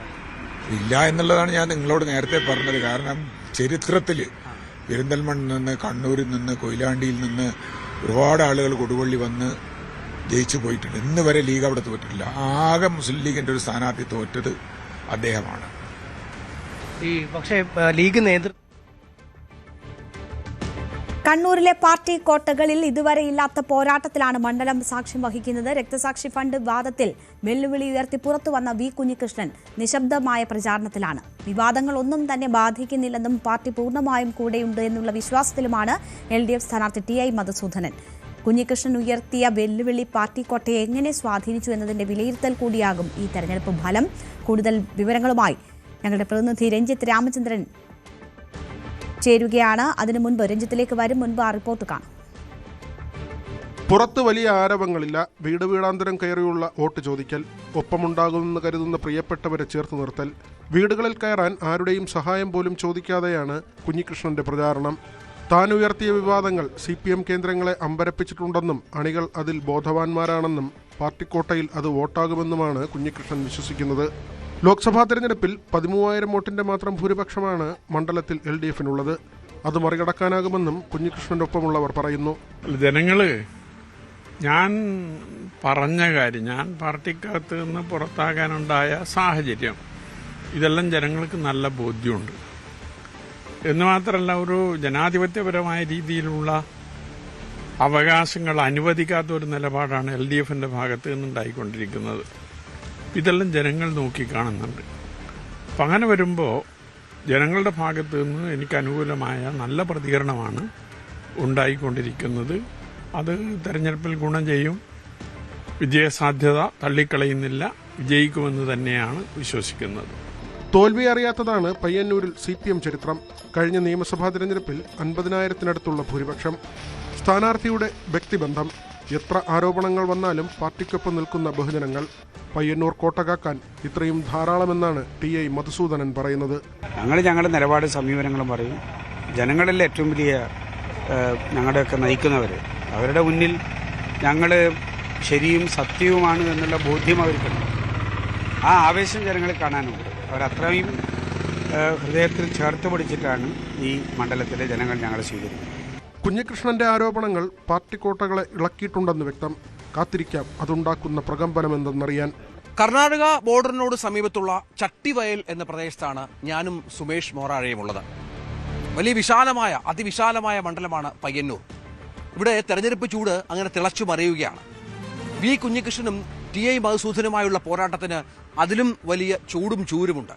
കാരണം 2 CPM-കാർ, ഒരാൾ മുൻകാല CPM-കാരൻ, ഒരാൾ സജീവ CPM കാരൻ, ഒപ്പം MLA ഏറ്റുമുട്ടുമ്പോൾ ആ പോരാട്ടത്തിന് താരതമ്യമില്ലാത്ത പോരാട്ടമെന്ന് തന്നെ വേണം പറയാം. ജനങ്ങൾ നിശ്ചയിക്കും എന്താണ്, ആര് ഉന്നയിക്കുന്ന ആരോപണങ്ങൾക്കാണ് ശക്തിയെന്നും സത്യമെന്നും. സുമേഷ് മൊറാഴയ്ക്കൊപ്പം രഞ്ജിത്ത് രാമേന്ദ്രൻ, പയ്യന്നൂർ. കൂടുതൽ വിവരങ്ങളുമായി രഞ്ജിത്ത് രാമേന്ദ്രൻ നമുക്കൊപ്പം ചേരുകയാണ്. രഞ്ജിത്ത്, വലിയ സംസ്ഥാനം തന്നെ ഉറ്റുനോക്കുന്ന ഒരു തെരഞ്ഞെടുപ്പാണ് പയ്യന്നൂരിൽ നടക്കുന്നത്. അത് പാർട്ടിയിൽ നിന്ന് പിണങ്ങി പുറത്തു വന്ന കുഞ്ഞികൃഷ്ണനും നിലവിലെ സിറ്റിംഗ് MLAയും തമ്മിലുള്ള ഒരു ഏറ്റുമുട്ടലാണ്. കൂടുതൽ തെളിവുകൾ പുറത്തുവിട്ടുകൊണ്ടാണ് കഴിഞ്ഞ ദിവസം കുഞ്ഞികൃഷ്ണൻ രംഗത്ത് വന്നത്. ഇതൊക്കെ വലിയ ചർച്ചയാണോ? മണ്ഡലത്തിൽ മാറി ചിന്തിക്കുമോ മണ്ഡലം എന്ന ആകാംക്ഷ പുറമേ നിന്ന് നോക്കുന്നവർക്കുണ്ട്. എന്താണ് അവിടുത്തെ ഗ്രൗണ്ട് റിയാലിറ്റി?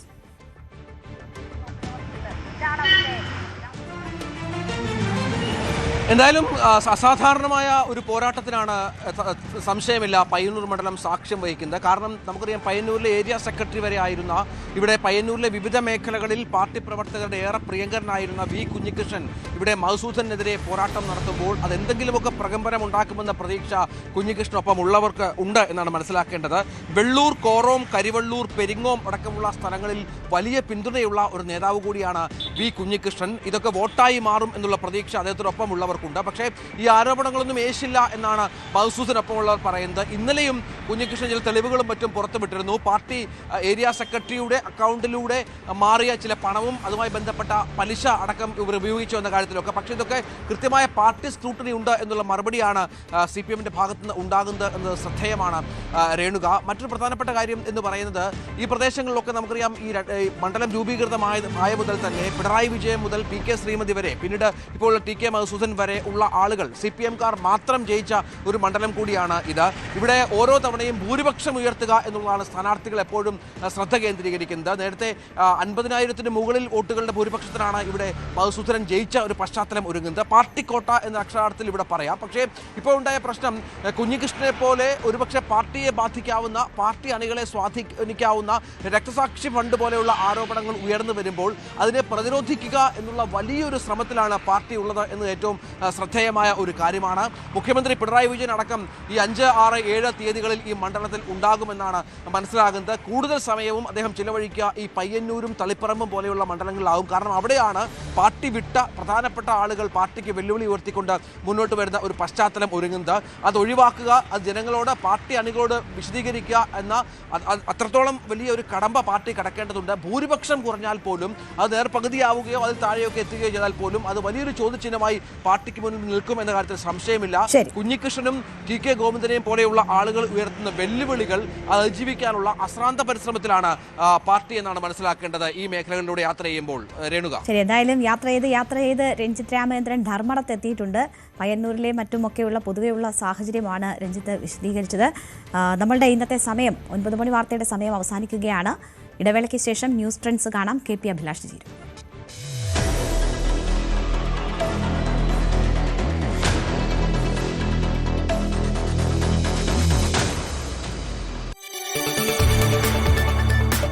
കൂടുതൽ വാർത്തകൾക്ക് News 18 Keralam YouTube channel subscribe ചെയ്യുക.